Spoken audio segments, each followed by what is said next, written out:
Eros Meets Agape is a bi-weekly heart-to-heart conversation about love, sex, marriage, and relationships. Everyone wants to love and be loved, but everyone does not know how to give and receive the love they both want and need. Intimacy and passion are essential, yet mean nothing if there isn't unconditional and sacrificial love, which is the foundation for any lasting relationship. Dr. Sardia is a licensed marriage and family therapist and minister. Let's listen in as she shares how to create healthier and happier relationships. Hey there, family. That's right. It is time for another episode of the Eros Meets Agape podcast, where I am going to discuss with you an important topic. Right now, it seems as if there are a number of young ladies as well as young women who are suffering from issues in dealing with low self-esteem. Now, we know that there are various causes to this, but we also need to know how can we prevent it as well as how can we increase and build our self-esteem. So I'm discussing this special topic with my special guest, Simone Price. She is a clinician in the mental health field, and she and I are going to discuss increasing a surge in our self-esteem. So if you want to join me in this important topic, I want you to head on over into the classroom. If this is an issue that you or someone that you know are dealing with, I want you to check out our website. I have a special subscription box that is dealing with emotional coaching specifically on this topic, and it is related to self-esteem. It's a part of the process, but I also want to discuss with you within this box some important elements that can help you to rebuild your self-esteem, and it's a part of my Selfie Series. So if you've ever picked up a phone and you had a selfie with your girlfriends or just yourself, then I want you to check this out because you'll understand the concept. It's all about dealing with self-love, self-worth, self-respect, and self-esteem. So again, if self-esteem is an issue for someone that you know or even yourself, then I want you to check out the website, get some information, and sign up for the next box series called the Selfie Series, where we will actually walk through these specific steps to help increase your self-image in those 4 areas of self-love, self-respect, self-value, and self-worth while you're building your self-esteem. All right. So with that being said, let's head on over into the classroom where we can join my special guest, Simone. We'll see you in a second. Hey there, family. I have my special guest, Simone Price, with me. She is a licensed school social worker, and she's joining me as we talk about self-esteem. Simone is really great on posting on social media, helping others to really heal in this area. And so I thought it would be a really great idea to talk about this important topic because a lot of women grapple with their self-esteem. And I really kind of want to dig in so that we can actually get a good sense of it. I know there was a comedian long time ago, probably dating myself, but Cat Williams, who had this special where one comment that he made was with regard to self-esteem and why it is difficult for people to build their own self-esteem. And his reasoning was you're supposed to esteem yourself. So if you can esteem yourself, then you can work your way out of self-esteem issues. But I kind of disagree. While I appreciated his humor, I kind of disagree with that because I believe that there are reasons that cause an individual to grapple with their self-esteem. So first, let's kind of dig in. I'm going to talk with Simone and ask her opinion, but I'm just going to share my thoughts on what I think the definition is when it comes to self-esteem. In essence, we're really looking at our ability to be able to identify our own emotional state and the beliefs that we encompass about ourselves and a subjective evaluation of our own worth, how we feel that we are capable of doing certain things or having limitations to those things. And when we look at our self-esteem, it can actually be overinflated, meaning that it's a little just grandiose in the aspect that not necessarily in a healthy way, but as well, it could also be high self-esteem, which is a great thing to have, which means that you actually value yourself and have high beliefs in yourself, but also low self-esteem, where you really think less of yourselves, less than others. And so now that I've given my opinion on that, Simone, share with our listeners what you believe self-esteem is, and then we'll just kind of go from there. I think self-esteem is just what you believe about yourself. And I think a lot of times we have unconsciously built or took on characteristics that someone may have said about us in the past and built our persona around it, but self-esteem is like how you see yourself and how people treat you is a big reflection of your self-esteem. Okay. Now, tell me this. What do you think are some causes of low self-esteem? And I know we already pretty much kind of can guess the average reason, which I think a lot of people attribute low self-esteem to a breakup or possibly even being bullied. What do you think are other contributors to an individual experiencing low self-esteem? I'll just tell my story. When I went to grad school, I went to HBCU, but I went to a PWI for grad school. I was put in an environment where all my levels of competency were questioned. And even to this day, I kind of struggle with it because here I was with this high self-esteem to be put in a place, they wasn't really supportive and kind of unconsciously tore me down. So I actually started going to therapy in grad school. So for me, self-esteem, I really didn't feel like I had a self-esteem issue into grad school. And it's not even a physical self-esteem. It's more like ability. Sometimes you might be feeling like you have imposter syndrome or, just not feeling like you are supposed to be there because, society tells you otherwise you shouldn't be there. So definitely finding your place sometimes can help make people have some self-esteem issues. Okay. I also think, I'm sorry.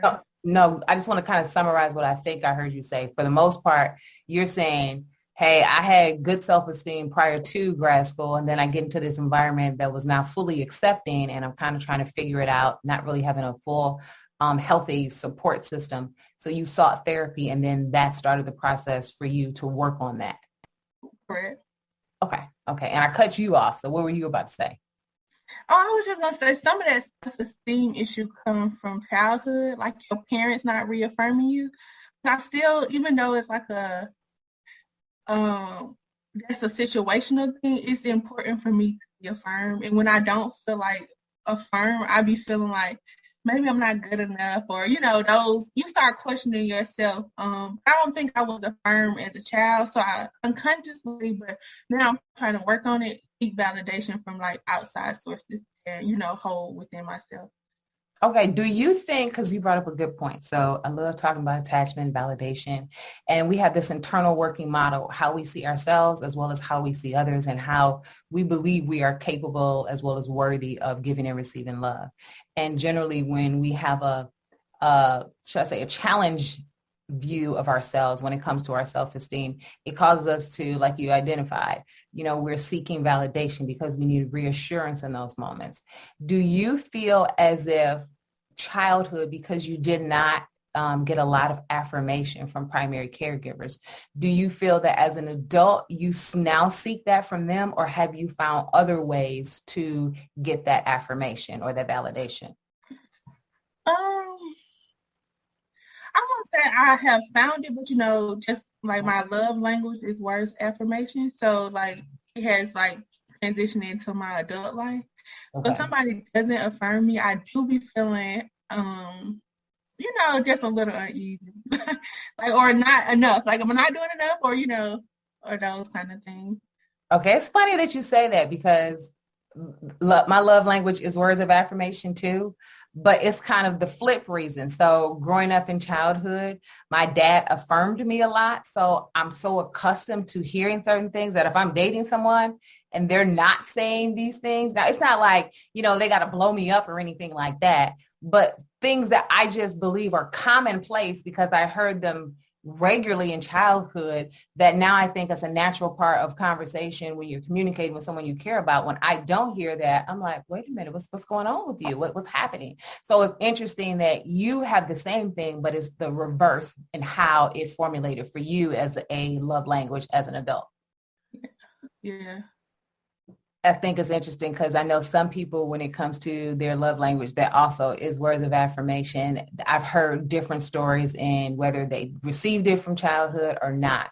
Tell me this, in childhood, would you believe that traumas can contribute to someone having low self-esteem, and whether that's a trauma within the family or just a trauma that existed in general? Do you think that contributes to one's self-esteem?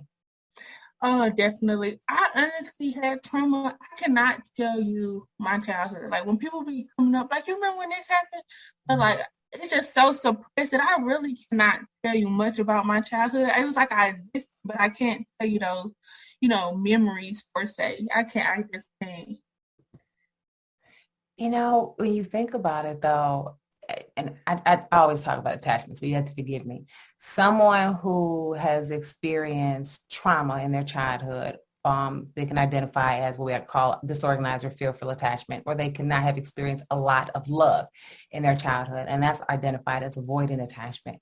So the way that they have learned to cope is basically saying, oh, we didn't do a lot of love in my childhood, so let me put that information and content as well as skill set away because it's not needed here. So now in order to heal or to recover from moments where we need that validation, when we as children, we seek that out, but then I don't receive it back, we've learned to kind of figure out a way to heal from that. And the way our brain processed it was, we'll just put this to the side and forget about it because that causes us hurt.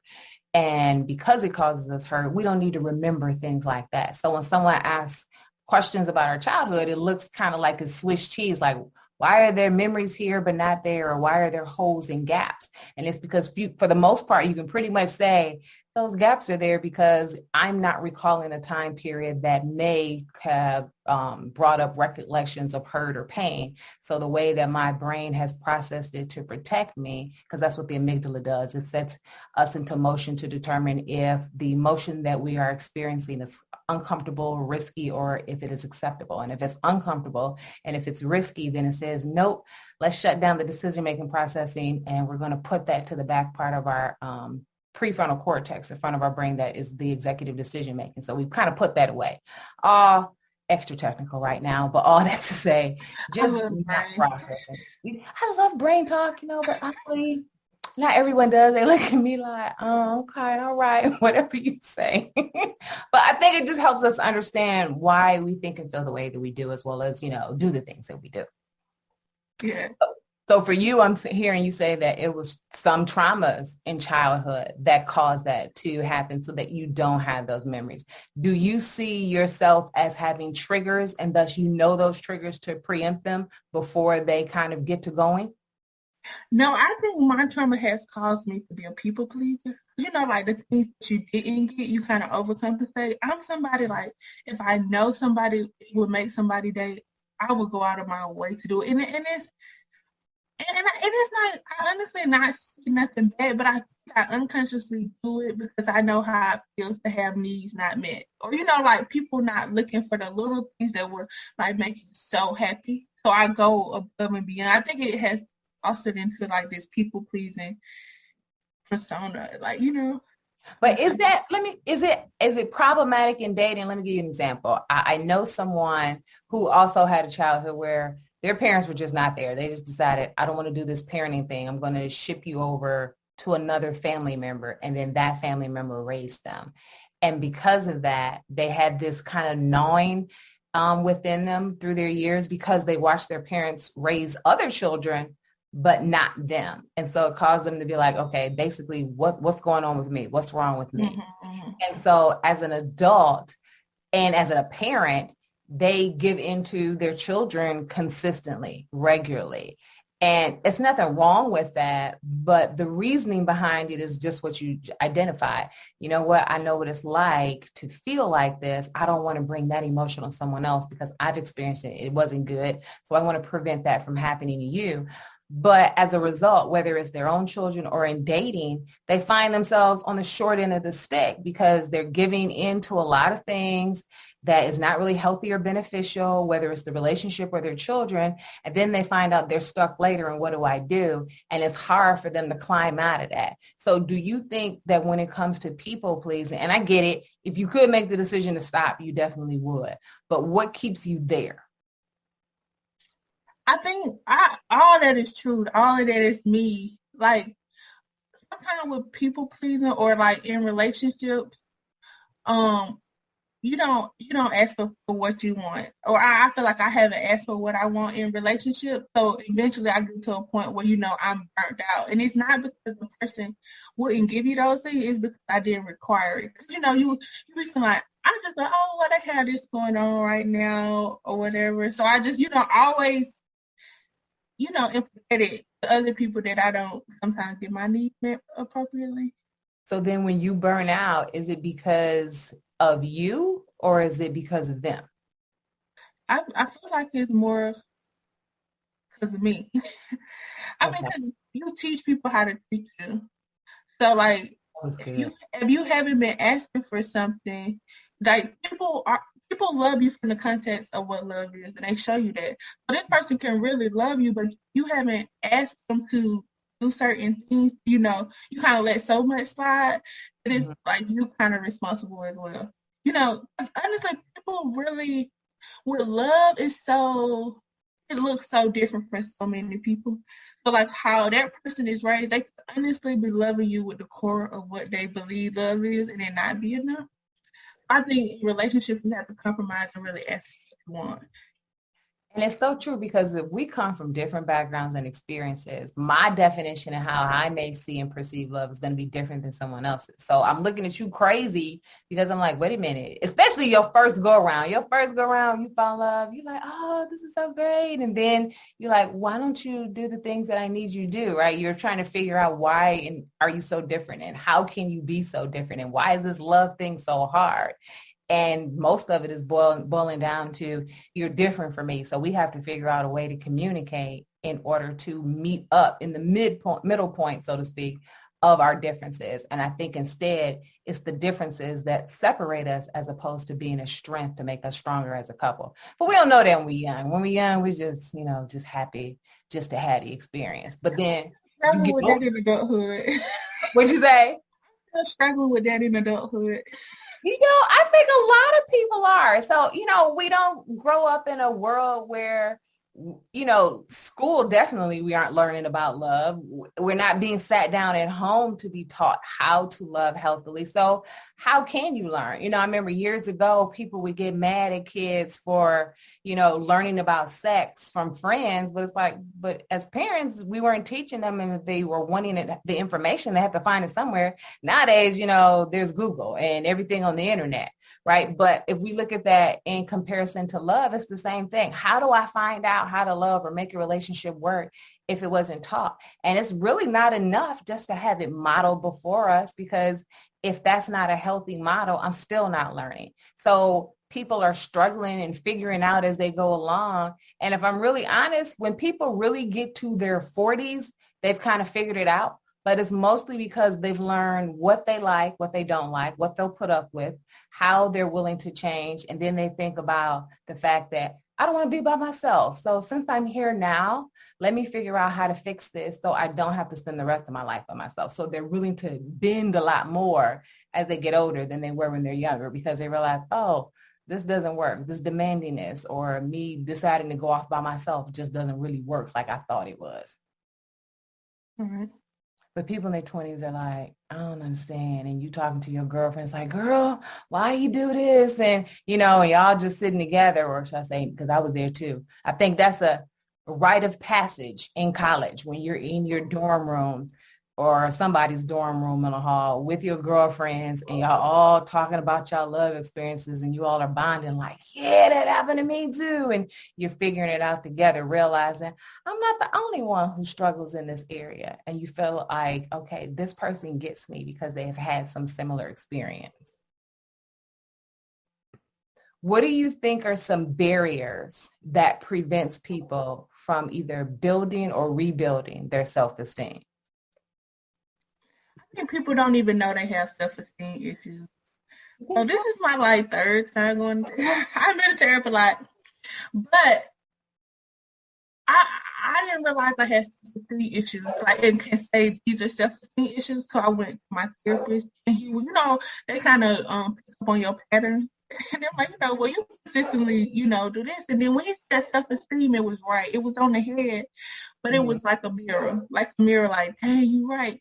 I was dating this dude, because I would tell everybody, it was a situationship, it was the worst. It was horrible, right? But I continued to let him treat me any kind of way or not like I felt like I deserved to be treated. And it was because I'm like self-esteem, like, well, this was way more established than me. Like, why would he want to talk to me type situation? Okay. So I was feeling so like unworthy at that point. But I have always been worthy, and I have to find people who, validate those things. Or, believe that in myself so that I can attract people who validate those things. Like, you don't want somebody who this dude had a lot of money, so it's almost like he was like I was beneath him type situation. But if you had self-esteem to begin with, and it was just grad school that caused it to have some struggles, what caused you to then settle for certain things from a guy when you never had that problem previously? I think just dating is it's like hard finding good quality men. And so sometimes you do be willing to compromise a little bit, and I think that's just what it was.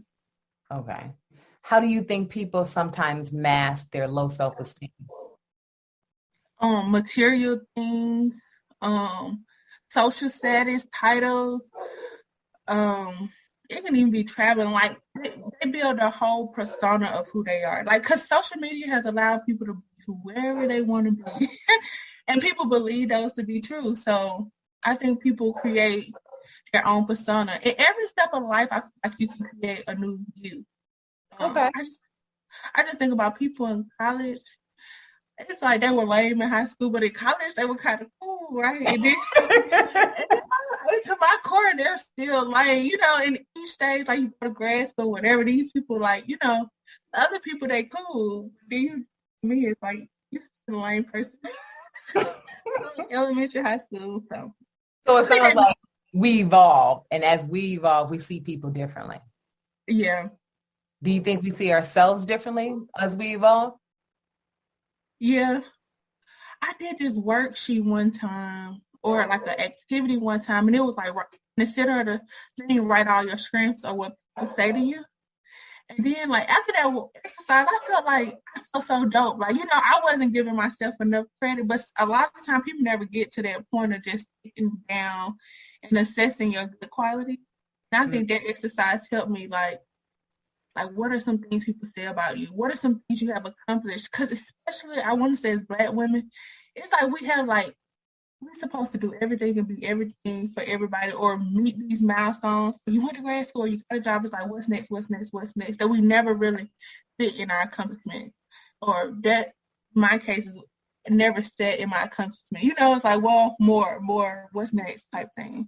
Well, that's true, because if you think about it, Black women come from the place of being at the bottom of the totem pole. So we just got to a place where, even in commerce, the Black woman is the highest spender. So, a lot of companies are looking at us. A lot of women are now entrepreneurs. So they're looking at us to kind of lead the way. And because of that, it's a new place to be. Prior to that, we weren't really looked at. So it was always about how can I prove myself or validate myself outside of my home setting or with my spouse and my children.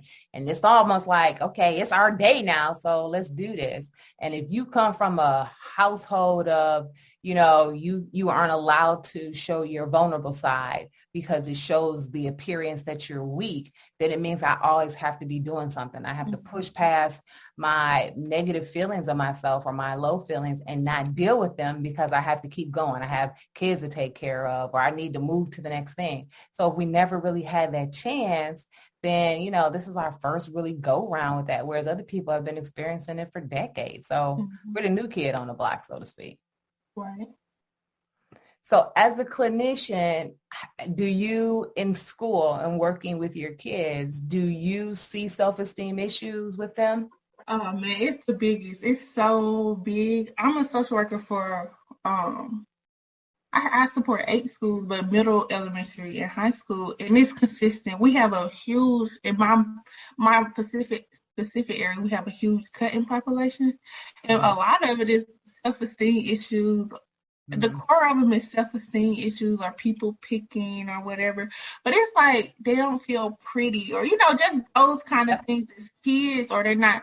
A lot of them are English second learners, so not feeling like, they're learning enough or not being, competent enough in those areas. It's like a lot of self-esteem issues. And then around when we had prom, I work in a heavily Hispanic population. The area was like, it was like I would say a war zone, but they were really targeting those folks. So and people was treating them differently. So, like, not feeling like they should be here. You know what I'm saying? So they struggle a lot with, not when they just come into school and can't do well academically, but, societal issues at that time. And, we understand, but those issues have been impacting their self-esteem, like, all over the place. Is social media part of that? Because I know. Oh, yeah. That's number. I would rate that as number one. Number one. Then I will rate political, like societal issues, because that was huge. It was huge at one point, and it's just they were like the police officers would like in our areas, like they couldn't go to Walmart, they couldn't go, because they're not documented. They didn't want anything to happen, so not feeling worthy enough to be here. They struggle with that as well. Okay, now I can understand that, and just because if you are limited, then that's going to make you feel less than. Mm-hmm. Very clear. Help me to understand the social media piece I don't get, because in my mind, and again, I didn't grow up where social media was an everyday part of my world. So how does social media get to the place where it causes a person to feel less than when you have the ability to shut it off? Oh, so first off, social media is addictive. I work with neurologists and everything to keep us on those apps. So just shutting it off has become almost impossible for the average person. It takes a lot of discipline. But also social media has a lot of filters, or it allows you to create who you want to be. You create your own person. So like those students without those filters, and I find myself sometimes too, like putting filters on, like, but that's not the core of who I am. We sell this perfect persona, perfect body, perfect everything, when, in actuality, nothing is really perfect. It's true. If I think about when we always see celebrities and they're always, at their best, it's like, man, this is how you look every day, all day, but then behind the scenes, there's this glam team that gets them together. And I think it's nice how now they're showing, versions of themselves that's, makeup free, just, looking as an average everyday person. And it's like, oh, okay. So if you just was in my world, you would basically, well, I hate to say it, but be basic too. Because, and if I had the glam team, I would be like you. So I have money to make adjustments, because they make adjustments too, like facial adjustment, body enhancement. Like, because you can see somebody like, and they make it, and then they look like a whole different person. You do be like, for real? You doing that? Okay. And how old are you? I remember, I'm not going to even lie. Probably shouldn't even admit this, but I used to be so intrigued with the Kardashians, because I used to be like, how old are you and you are getting work done?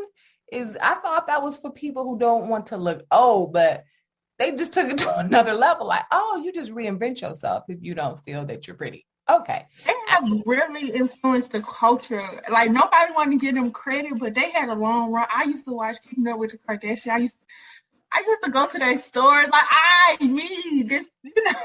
So they have really influenced the culture in this perfect persona thing. Agree with that. To this day, they're still perfect. And then they get so much money for doing that, being perfect.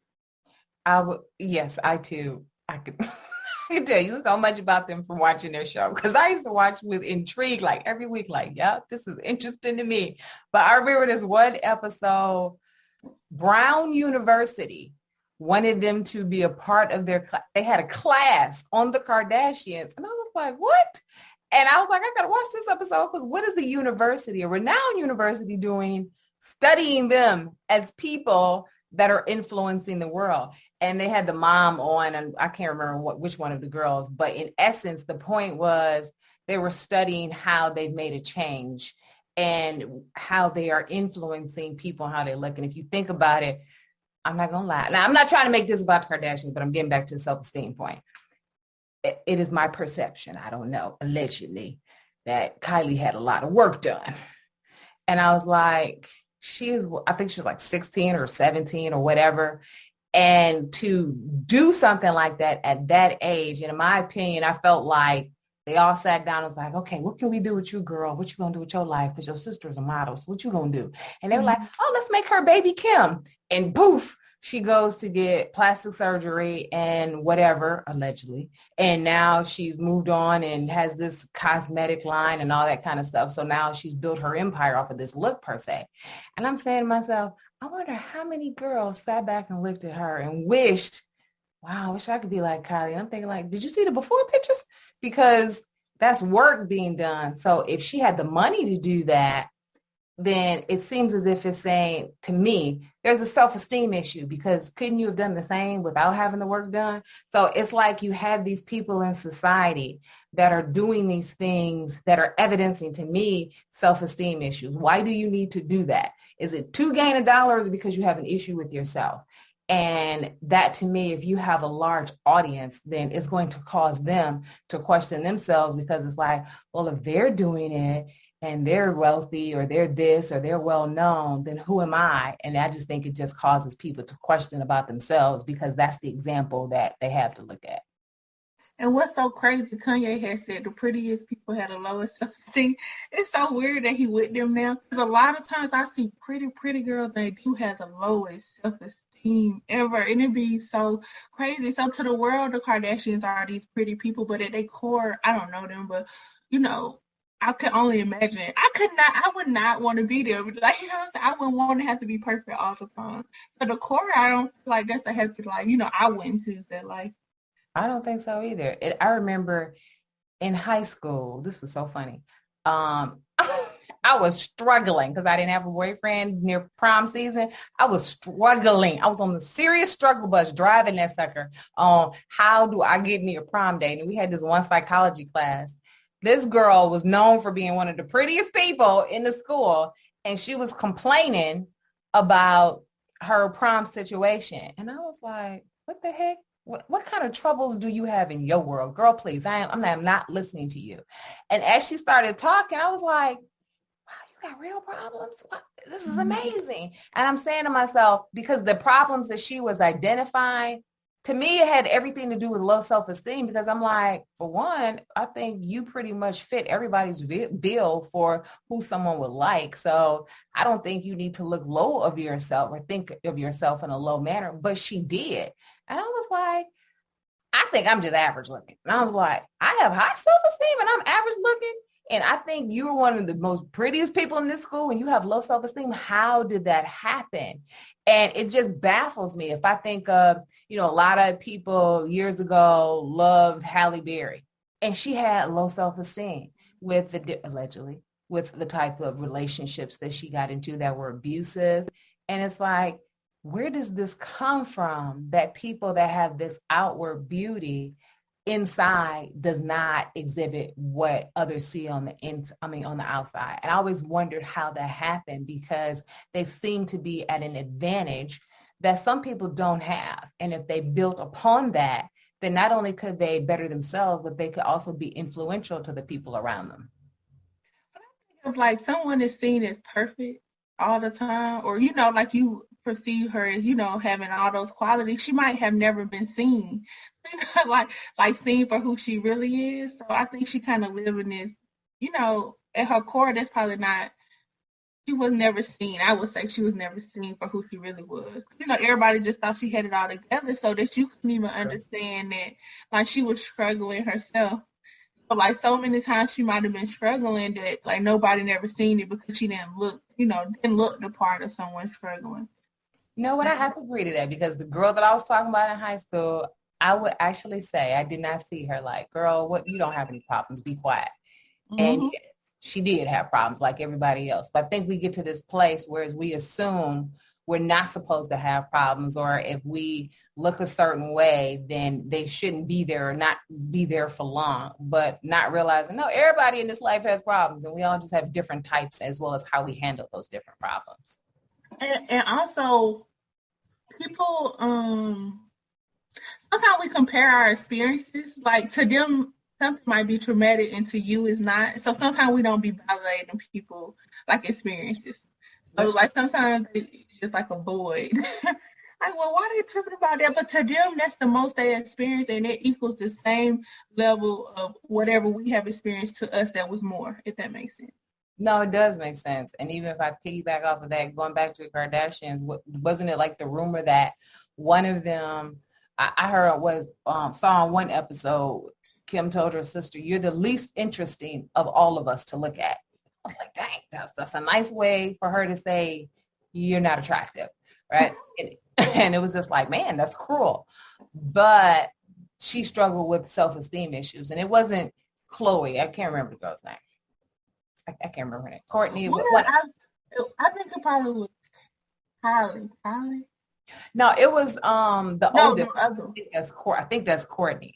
And I know in the media, a lot of people have made fun of Chloe, saying that she is the least attractive one.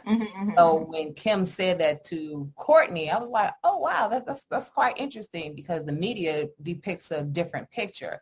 And again, going from outward aesthetics, because I don't know why, but I mean, at the end of the day, she's had work done too to change all that. So she's a completely different person. But it's basically, you know, what you're saying. If you're comparing yourself to your siblings, and Chloe did that, she compared herself to her siblings, feeling as if, well, I look different to you. I've always been chunkier than everybody else. I don't have this perfect nose like you all have. And she had a number of reasons. So if you spend enough time thinking about yourself in a negative way as you compare yourself to someone else, then it's only what I would say automatic thoughts that are happening that you've generated because of those negative thoughts perpetuating through the years. What do you think are some tools that would be helpful, or tools that you use with your students or your clients to help to increase their self-esteem, or things that you've learned that are helpful increasing self-esteem? I would write I'm like this tangible person. I probably would write a thing, like all the negative things I think of myself on one side, and then write all the things that, counter those things, like, oh, I'm fat. Well, on the other side of me, like, I'm working on being a better, healthier me, or something like countering all your negative thoughts is a way. I believe in affirmations, so sometimes affirmations work, but they so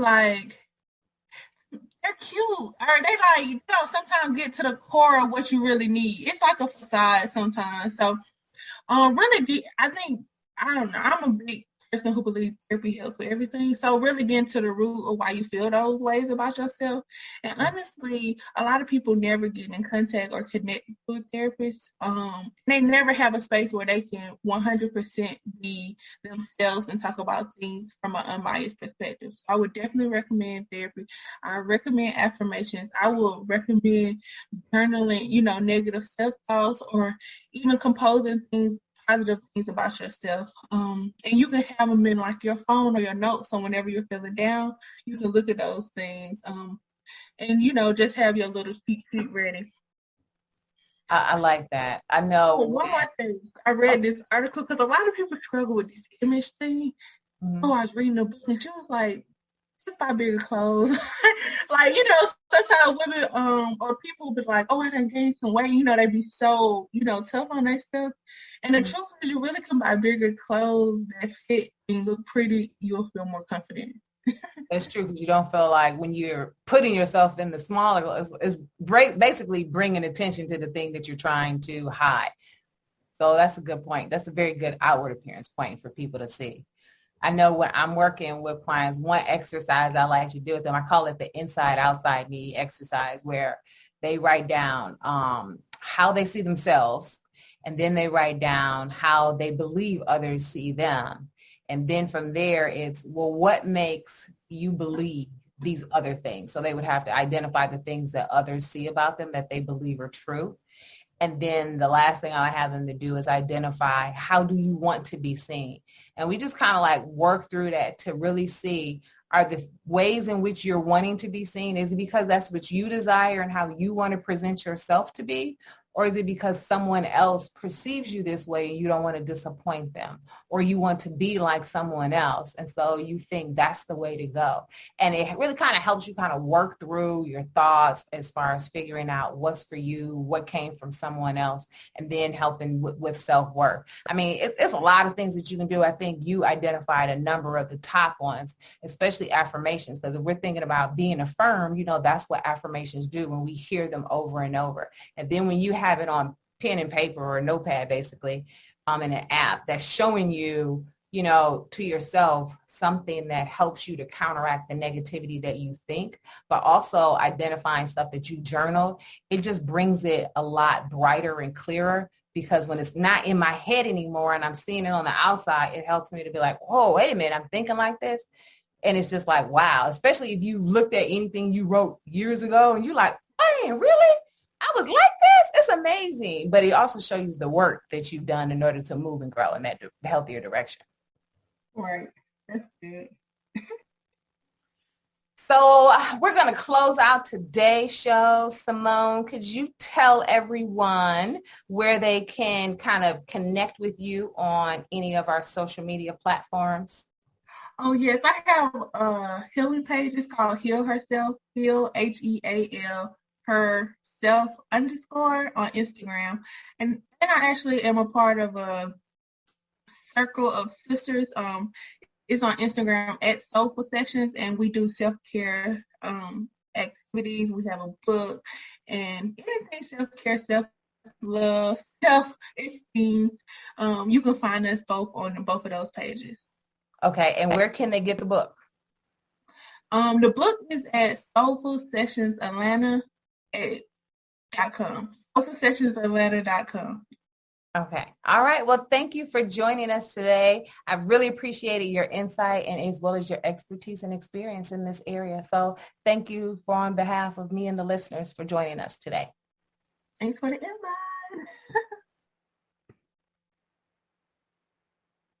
All right, family. Did you just love our special guest, Simone? She is so sweet and endearing.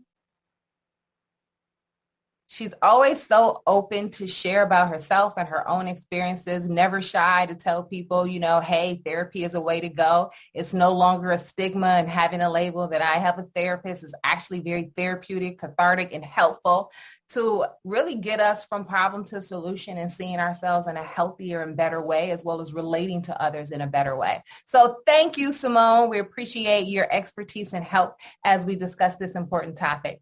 So guys, you know how I like to close out the show. Let's take our temperature with our like it, love it, and leave it tips.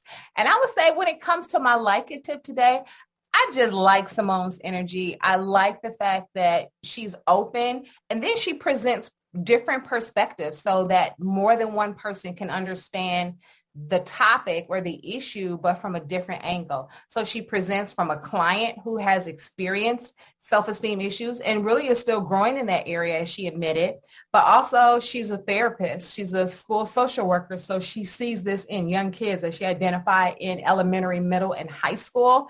And so she helps them with various tools to work through self-esteem issues, but also because of her own ways that she tried to work through it for herself, she's able to be more relatable with them because she gets it and she can communicate to them in a way where they understand. And then, of course, identifying from traumas in childhood as well as relationship experiences, she just has a lot of areas in how she's able to present information in this area, not meaning that there's an issue or a problem with her, but recognizing that we as individuals, we just always go through things in life. I mean, I admitted my own self-esteem issues when I talked about what happened with me in high school. And there are various points in life where we experienced that. I've had a bad breakup, and that caused me to have self-esteem issues. But when you know who you are and you have support that assists you, then you're able to rebuild your self-esteem, or at least get yourself on good footing to build your self-esteem to start you or keep you heading in that same and right direction. All right. So when it comes to our love it tip, what would I say? Now, you all know I probably was going to go here because I mentioned it early on, but when it comes to my love it tip, when it comes to coaching, there's only so many people I'm able to see at any given period, whether it's through the day or the week or the month or the year. And in really good fashion in order to be as helpful as possible, creating the subscription box has been very helpful, because the subscription box allows me to be able to pinpoint specific issues that people grapple with, and self-esteem is one of them. So in the next box, that's my subscription box, guys, where I do a lot of emotional coaching, but it's just on one topic. And with the one topic that deals with self-esteem is the Selfie Series. And in the Selfie Series, I talk about different ways through each week in order to build up how we are experiencing self-love, self-value, self-worth, as well as building our self-esteem. And then I give various exercises through self-care experiences that allow you to grow in that area. So I love the fact that if you don't have a source in order to help you to increase your self-esteem, I have a source that's available. So everyone can't get to a therapist because not everyone can afford that. They may not have insurance or may not be able to afford the cost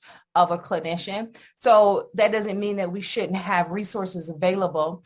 And I think that if there aren't resources that you know of or are available in your area, feel free to check out erosmeetsagape.com and go and look up the next box, sign up, and let us know if you're interested in the Selfie Series, because that works on building our self-esteem as we put all that together to identify our self-worth. All right. So what is my leave it tip? I think anytime I talk about something that is an issue, I think the leave it tip is the issue. So when it comes to self-esteem, it's easy to say as opposed to really experience. But when we grapple with low self-esteem or poor self-image, it's something that we have to leave behind us because it prevents us from being authentic. One thing I loved about my guest, she was very authentic. She was very honest and vulnerable in expressing, this is something I did not get in childhood. And it, caused me to see myself a particular way, even though I had high self-esteem. But when I got to grad school and that affirmation was not there and I wasn't supported in a way that was triggered, and then I have experienced it in situationships and things like that. So her honesty really allowed us to be able to see we can be triggered and we have to be aware of how to fix those triggers. But I love the fact that she is not stopping, right? She said, nope, I'm a big fan of therapy and going to therapy. And she has her own group with soulful sessions that she is working with and helping others. So I think when it comes to leaving an issue alone, which is my leave it tip, is really figuring out how do I use this willpower and this decision to not stay here to my advantage, where I completely leave that in my past. And that means that we never quit quitting. So my leave it tip would be leaving the issue of self-esteem that is low in our past. And the way that we work towards doing that is never quit quitting. We find a way, whether it's a therapist, a great support group, a group in order to chime in with and have relatable experiences with people that you understand and who understand you. Or as we identify, doing certain tools and techniques that help to build towards increasing your self-esteem. All right. So those are our like it, love it, leave it tips. I hope you have enjoyed today's show. I always like having a special guest, and it's season 5. So we're switching things up again. I have special guests to come in and talk about important topics that are issues in helping us to really alleviate problems from our relationships so that we can experience the best and most from life and love. And this was an important topic to deal with because, as you heard her say, a lot of young people deal with it. And I work with a lot of college and graduate students, as well as young professionals that also deal with it. So guys, we're here to help as best as we can. So I hope you have enjoyed today's show. That's it for me. You can follow us on all social media platforms: Twitter, Instagram, Facebook, even Snapchat and TikTok, you all. Yes, Dr. Sadia is on TikTok, right? I didn't think I'd get there, but I'm there. So check me out at Eros Meets Agape, and you know how we do. I love you guys. Till next time, I'm Dr. Sadia, helping you to give and receive the love you both want and need. Take care, everyone. Be blessed. Bye-bye.